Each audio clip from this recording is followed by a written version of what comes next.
하나님께서 우리에게 주시는 말씀은 잠언 18장입니다. 우리 드라마 성경으로 함께 묵상하겠습니다.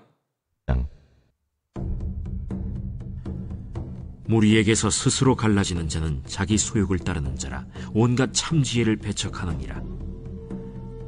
미련한 자는 명철을 기뻐하지 아니하고 자기의 의사를 드러내기만 기뻐하느니라. 악한 자가 이를 때에는 멸시도 따라오고 부끄러운 것이 이를 때에는 능욕도 함께 오느니라. 명철한 사람의 입의 말은 깊은 물과 같고 지혜의 샘은 솟구쳐 흐르는 내와 같으니라. 악인을 두둔하는 것과 재판할 때에 의인을 억울하게 하는 것이 선하지 아니하니라. 미련한 자의 입술은 다툼을 일으키고 그의 입은 매를 자청하느니라. 미련한 자의 입은 그의 멸망이 되고 그의 입술은 그의 영혼의 그물이 되느니라. 남의 말하기를 좋아하는 자의 말은 별식과 같아서 뱃속 깊은 데로 내려가느니라. 자기의 일을 게을리하는 자는 패가 하는 자의 형제니라. 여호와의 이름은 견고한 망대라. 의인은 그리로 달려가서 안전함을 얻느니라. 부자의 재물은 그의 견고한 성이라. 그가 높은 성벽같이 여기느니라. 사람의 마음의 교만은 멸망의 선봉이요 겸손은 존귀의 길잡이니라. 사연을 듣기 전에 대답하는 자는 미련하여 욕을 당하느니라. 사람의 심령은 그의 병을 능히 이기려니와 심령이 상하면 그것을 누가 일으키겠느냐. 명철한 자의 마음은 지식을 얻고 지혜로운 자의 귀는 지식을 구하느니라. 사람의 선물은 그의 길을 넓게 하며 또 존귀한 자 앞으로 그를 인도하느니라. 송사에서는 먼저 온 사람의 말이 바른 것 같으나 그의 상대자가 와서 밝히느니라. 제비 뽑는 것은 다툼을 그치게 하여 강한 자 사이에 해결하게 하느니라. 노엽게 한 형제와 화목하기가 견고한 성을 취하기보다 어려운즉 이러한 다툼은 산성 문빗장 같으니라. 사람은 입에서 나오는 열매로 말미암아 배부르게 되나니 곧 그의 입술에서 나는 것으로 말미암아 만족하게 되느니라. 죽고 사는 것이 혀의 힘에 달렸나니 혀를 쓰기 좋아하는 자는 혀의 열매를 먹으리라. 아내를 얻는 자는 복을 얻고 여호와께 은총을 받는 자니라. 가난한 자는 간절한 말로 구하여도 부자는 엄한 말로 대답하느니라. 많은 친구를 얻는 자는 해를 당하게 되거니와 어떤 친구는 형제보다 친밀하니라. 아멘. 오늘도 주의 성전에 나온 우리 성도님들을 환영하고 축복합니다. 오늘의 말씀의 주제는 그의 입술에서 나는 것으로 말미암아라는 주제를 가지고 함께 말씀을 나누도록 하겠습니다. 잠언 10장 1절부터 22장 16절까지 솔로몬의 단편 경구 375개라고 말씀을 드린 적이 있습니다. 지금은 이제는 단편 경구의 후반부인 18장을 나누고 있는데 이 상호 유사한 내용을 반복 강조하는 대구법을 사용하고 있다는 것이 특징입니다. 오늘 말씀의 전반부인 1절부터 11절을 보면 먼저 1절부터 5절을 보면 악인의 독선과 권력 남용의 위험에 대해서 말하고 있고요. 6절부터 9절은 미련한 자의 입으로 인한 자신과 이웃의 패망에 대해 말하고 있습니다. 즉 미련한 자는 그 입으로 악한 말을 내뱉으며 또 다른 사람의 말을 하는 것을 좋아해서 자신을 파멸에 이르게 만든다라는 것입니다. 10절부터 11절은 의인과 악인의 삶에 대해서 말하고 있습니다. 후반부인 12절부터 24절까지 보면 12절부터 15절에서는 사람의 마음을 어떻게 유지하고 관리하는지에 따라 그의 인생이 좌우됨을 이야기하고 있고 16절부터 19절은 평화로운 인간관계를 유지하려면 어떻게 해야 하는지, 또한 20절부터 21절은 말의 중요성에 대해 또한 말하고 있습니다. 즉 사람은 자기 입에서 나오는 그 말의 열매를 먹게 된다라는 겁니다. 마지막으로 22절부터 24절은 행복한 인간관계를 위한 필수 조건들을 말하고 있습니다. 말씀을 준비하면서 더 느낀 것은 인간은 사회적 동물이라는 말도 있듯이 인간은 혼자서는 살아갈 수 없고 사회를 이루어 그 공동체 안에서 우리는 살아가는 존재인데 악인은 그렇지 못한다라는 겁니다. 악인의 가장 두드러진 특징이 무엇일까요? 바로 자기 중심적입니다. 자기 중심적인 그런 마음을 가진 사람을 보고 악인이라고 말을 합니다. 오늘 말씀에서 그는 자신의 유익을 위해서는 다른 사람에게 해를 끼치는 것은 물론 악한 말을 서슴없이 합니다. 저는 그래서 20절 하반절에 그 입술에서 나는 것으로 말미암아 이 구절을 오늘의 주제로 삼았습니다. 내 입에서 나오는 말의 내용만 보아도 내 모습이 악인의 모습이 많은지 의인의 모습이 많은지 명철한 자인지 미련한 자인지 분명히 알 수 있습니다. 이 시간 말씀을 통해 내 입술을 돌아보며 내 마음을 돌아보며 주님 앞에 나아가는 귀한 시간이 되기를 축원합니다. 1절부터 2절을 보겠습니다. 무리에게서 스스로 갈라지는 자는 자기 소욕을 따르는 자라 온갖 참 지혜를 배척하느니라. 미련한 자는 명철을 기뻐하지 아니하고 자기의 의사를 드러내기만 기뻐하느니라. 1절과 2절을 통해 악인의 그런 면모를 지적하고 있습니다. 악인을 묘사하기를 그들은 무리에서 스스로 갈라지는 자이며 자기의 소욕만을 쫓으며 참 지혜, 명철을 기뻐하지 아니하고 자기 생명만을 고집한다고 묘사하고 있습니다. 하나님께서는 이스라엘 자손들을 부르실 때 백성이라는 말을 사용하십니다. 그리고 성경을 읽다 보면 무엇을 하지 않으면 너희는 그 백성 중에서 끊어진다고 말을 하고 있습니다. 이 말씀을 통해 알 수 있듯이 하나님은 우리의 삶과 신앙에서의 그 공동체를 굉장히 중요시합니다. 우리는 공동체입니다. 서로 이끌어주고 품어주어야 하는 그런 공동체입니다. 하지만 아쉽게도 그 공동체를 깨는 모습들이 너무나도 많습니다. 이 모습을 성경에서는 미련한 자로 말하면서 두 가지의 모습을 크게 말하는데 자기의 소욕을 따르는 자, 자기의 의사를 드러내기만 기뻐하는 자라고 이렇게 말하고 있습니다. 뭔가요? 내 말만 옳다는 겁니다. 내 생각만 옳다는 거예요. 실제로 공동체 안에서 리더로서 이끌어 가야 하는 사람이 독단적으로만 일을 하게 된다면 반드시 문제가 생깁니다. 리더십 있게 이끌어 가야 될 때가 있지만 너무 독단적으로만 이끌어 가게 된다면 반드시 문제가 생깁니다. 그 공동체가 잘 돌아갈지는 모르지만 그런 모습들 때문에 안에서 골마 버립니다. 우리가 어떠한 공동체 안에 있을 때에 우리의 모습을 반드시 돌아볼 줄 알아야 합니다. 때로는 내 의견이 옳다고 하더라도 공동체를 위하여 양보할 수 있어야 합니다. 꼭 그 의견대로만 행해야 하는 것이 아니라면 그럴 줄 알아야 한다는 겁니다. 그리고 모두를 위한 결정에 따를 줄 알아야 건강한 공동체입니다. 특히 교회는 그런 공동체가 되어야 합니다. 세상의 공동체와는 달라야 합니다. 더 나아가 주님이 원하시는 공동체를 만들기 위해서는 희생할 때 조건 없이 또한 희생할 줄 알아야 합니다. 내가 희생을 했는데, 내가 이렇게까지 했는데 우리 공동체 변하는 게 없네. 내가 이렇게까지 희생했는데 상대방은 끝까지 내 마음을 몰라주고 공동체를 깨는 모습이 있다라고 한다면 그것 때문에 실망하지 말아야 합니다. 나의 희생을 누군가에 인정받기 전에 우리는 우리 희생을 하나님께 먼저 인정받으면 됩니다. 여기에 계신 우리 성도님들은 그러한 희생의 사람, 하나님의 순종의 사람이 되기를 축원합니다. 4절에서는 명철한 사람에 대해 이렇게 증거하고 있습니다. 명철한 사람의 입의 말은 깊은 물과 같고 지혜의 샘은 솟구쳐 흐르는 내와 같으니라. 이 말씀을 1절 이하의 흐름에서 볼 때에 미련한 자, 악한 자와 대조되는 자로서 신앙 공동체를 위해 꼭 필요한 사람이 누구인지를 말해주고 있습니다.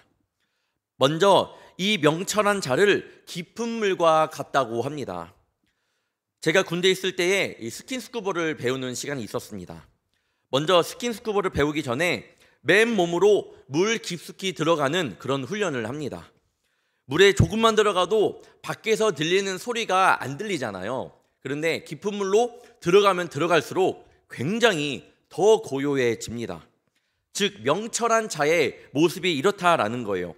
상대방이 남들이 이런저런 이야기로 남을 깎아내리고 공동체를 망가뜨리는 일을 말을 한다 하여도 명철한 자의 말은 고유합니다. 즉 명철한 자는 말을 아낀다라는 거예요. 그 말에 동요하지 않고 말을 아끼는 자가 바로 명철한 자임을 말합니다. 남이 막 험담하고 공동체를 깎아내릴 때 우리도 모르게 동조하며 함께 깎아내렸던 적이 있는지 한번 여쭤보고 싶습니다. 아마 모두들 그러려고 하지 않지만 남들이 그렇게 말하기에 맞아 라고 하면서 그렇게 동조했던 적이 있을 겁니다. 하지만 그 이후에 어떤 모습이에요? 후회합니다. 내가 왜 그랬을까 후회를 합니다. 한번 말을 아껴보는 주의 자녀가 되기를 축복합니다. 말을 아끼는 자가 바로 신앙의 명철한 자라고 오늘 성경에서 말하고 있습니다. 또 명철한 자의 지혜의 샘은 솟구쳐 흐르는 시냇물과 같다라고 말씀하고 있습니다. 여기에서 시냇물이 상징하는 것은 시원하고 맑음을 말합니다. 즉 크리스찬의 언어는요 그렇게 시원하고 맑아야 합니다. 남들에게 상처와 곤란함을 주는 말이 아닌 사람들에게 기쁨이 되는 말을 해 주어야 한다라는 거예요. 이어서 6절 7절을 보겠습니다. 미련한 자의 입술은 다툼을 일으키고 그의 입은 매를 자청하느니라. 미련한 자의 입은 그의 멸망이 되고 그의 입술은 그의 영혼의 그물이 되느니라. 미련한 사람의 말이 다툼을 일으킨다라고 말씀합니다. 혹 내가 하는 말이 사람들 사이에 논란을 일으키고 서로 싸우게 만든다면 그 입을 닫는 것이 지혜입니다. 당연히 우리가 살아가면서 말에 실수가 있을 수 있겠죠. 어떻게 사람이 실수 없이 살아갈 수 있을까요? 절대 그러지 못합니다. 그러니 4절에서 또한 말씀했던 것처럼 말을 반드시 아껴야 합니다. 그리고 여러분의 입술을 반드시 지켜야 합니다. 잠언 21장 23절의 말씀을 보면 입과 혀를 지키는 자는 그 영혼을 환난에서 보전하느니라 라고 말씀하고 있습니다. 이번 한 주간을 살아감에 있어서 내 입과 내 혀를 지키는 우리 성도님들 되시길 주님의 이름으로 축원합니다.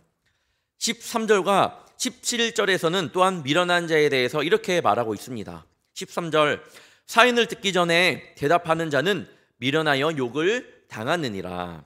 17절 송사에서는 먼저 온 사람의 말이 바른 것 같으나 그의 상대자가 와서 밝히느니라. 내가 어떤 말을 하기 전에 어떠한 주장을 하기 전에 한번 들어보라는 거예요. 솔로몬은 자신의 경고에서 이 조급함에 대해 경고한 바가 있습니다. 조급함과 실패, 조급한 분노, 조급한 마음과 어리석음에 대해 경계하였습니다. 원문을 보면 13절에 욕을 당하느니라 라는 이 표현 앞에 미련하여 라는 표현과 더불어 그것이 그에게 라고 직역되는 히로라는 표현이 첨가되어 있습니다. 그것이 그에게라는 것이 첨가되어 있는데 이러한 표현은 사연을 듣기도 전에 대답하는 자의 그런 특성이 미련한 자라는 것을 강조하는 것이고 그런 자가 반드시 욕을 당하게 된다라는 것을 강조하고 있는 것입니다. 실제로 어떤 관계에 문제가 생겼을 때에 한쪽 말만 듣고서 섣불리 대답해서는 안 됩니다. 분명히 그 상대방의 이야기를 들어보면 또 그 사람대로의 사연이 있습니다. 판사도 그렇습니다. 재판관이 원고와 피고의 이야기를 모두 듣지 않고 한쪽의 이야기만 듣고 판결을 내린다면 과연 재판관으로서의 모습을 잘 갖춘 거라고 말할 수 있을까요? 그렇지 못한다라는 거예요. 그래서 귀가 두 개가 있고 입이 한 개가 있는 것처럼 듣는 것을 말하는 것에 두 배로 하는 것이 지혜로운 것입니다. 반대로 말하는 것을 듣는 것에 두 배로 한다면 지혜롭지 못한 것입니다. 마지막으로 20절을 보면서 말씀을 마무리하겠습니다. 사람은 입에서 나오는 열매로 말미암아 배부르게 되나니 곧 그의 입술에서 나는 것으로 말미암아 만족하게 되느니라. 솔로몬은 입에서 나오는 것을 열매라는 단어를 사용해 표현하고 있습니다. 콩 심으면 콩이 나고 팥 심으면 팥이 나는 것처럼 사람의 말은 그것이 어떤 것이냐에 따라 분명한 결과가 나타나게 되어 있다라는 겁니다. 사실 우리가 말을 쉽게 내뱉기는 하지만 사실 그것은 우리에게 분명한 결과를 가져다 주고 있습니다. 그 말 한마디가 우리에게 힘이 될 수 있고 남에게 힘이 될 수 있고, 반대로 사소한 말 한마디 때문에 사람의 마음에 대못을 박는 말이 되기도 합니다. 그렇기에 말 한마디를 하더라도 조심하고 더욱더 깊이 생각하고 반드시 필요한 말, 아름다운 말, 축복된 말을 하는데 힘쓰는 우리 성도님들 되시길 축원합니다. 농부가 아차 방심하는 순간에 1년 농사를 그르친다는 사실을 알기 때문에 씨앗을 뿌리고 봄부터 가을까지 곡물을 거둘 때까지 굉장히 노력을 많이 합니다. 전심 전력을 다해 수고합니다. 이처럼 우리 역시 모든 순간 조심하며 근신하며 말을 내어야 합니다. 21절처럼 죽고 사는 것이 혀의 힘에 달려 있습니다. 그래서 예수님께서도 마태복음 12장에 이렇게 말씀합니다. 내가 너에게 이르노니 사람이 무슨 무익한 말을 하든지 심판날에 이에 대하여 신문을 받으리니 내 말로 의롭다함을 받고 내 말로 정죄함을 받으리라. 말은 곧 내 자신입니다. 내가 내뱉은 말이 내가 어떤 사람인가를 보여줍니다. 세상 사람들은 내가 하는 말을 들음으로써 예수 믿는 자녀가 이런 사람이구나라는 이 신앙의 기준을 만들어 버립니다. 하지만 이렇게 중요한 말을 우리는 때로는 쉽게 잊어버릴 때가 많습니다. 오늘 하루 살아가면서 나 입술에 부정한 모습은 없는지 반드시 살피는 시간이 되기를 바랍니다. 또 반대로 내가 축복의 말은 얼마나 하고 있는지 한번 돌아보기를 바랍니다. 더 나아가 하나님께서 심어주신 그 삶의 자리에서 우리에게 입술에 권세를 주신 만큼 하나님을 찬양하고 하나님께 영광을 올려드리며 기뻐 살아가는 그런 한날이 되기를 축원합니다. 오늘 자기 전에, 주무시기 전에 내가 어떠한 축복의 말을 많이 했는지, 아니면 부정한 말, 힘든 말, 짜증 부리는 말을 많이 했는지 돌아보면서 다시 한번 주님을 생각하며 우리의 말의 입술 가운데 권세가 있음을 주님 앞에 고백하며 나가는 귀한 한 날 되시기를 다시 한번 주님의 이름으로 축원합니다. 기도하겠습니다. 주님, 나의 말만 드러내기를 좋아하는 그러한 미련한 자가 되지 않게 도와주시옵소서. 내 말만 중요하고 남의 말은 무시하는 그러한 미련한 자가 되지 않도록 주께서 이끌어 주시옵소서. 반대로 깊은 물과 솟구쳐 흐르는 샘물처럼 다른 사람들을 살리는 말을 하는 명철한 사람으로 살아가게 하여 주시옵소서. 더 나아가 말을 지혜롭게 잘할 뿐만 아니라 상대방의 사연을 듣기도 전에 답변을 하는 미련한 사람이 되지 않게 하시며 들을 수 있는 귀를 또한 허락하여 주시옵소서. 우리의 말 한마디가 남을 세우고 남을 무너뜨릴 수 있음을 더 깊이 알게 하시며 오늘 하루를 살아갈 때에 부정의 말이 아닌 축복의 말만 하며 살아가는 귀한 축복의 자녀가 될 수 있도록 도와주시옵소서. 이 시간 속회 예배 헌금과 1차 번째 예물을 드렸습니다. 이 예물을 주께서 받아주시며 예물을 드릴 때에 이 마음의 고백들을 주께서 높이 축복하여 주사 하나님의 것으로 더 채워지며 그 가운데에 기쁨을 누리게 하여 주시옵소서. 기도하는 것마다 주님께서 들으시며 하나님의 뜻 가운데 이루어지는 것을 보면서 더 믿음의 자녀가 되게 하여 주시옵소서. 오늘도 주님께서 심어주신 삶의 자리로 나아갑니다. 그 속에서 나의 작은 입술의 말로 하나님을 마음껏 찬양하게 하시며 남을 더욱더 세워주며 그 속에서 예수님을 전할 수 있는 귀한 시간 되게 하여 주시옵소서. 오늘 하루도 우리에게를 인도하시는 하나님과 동행하는 귀한 한 날이 될 줄 믿사오며 사랑이 많으신 예수님의 이름으로 간절히 기도하옵나이다. 아멘.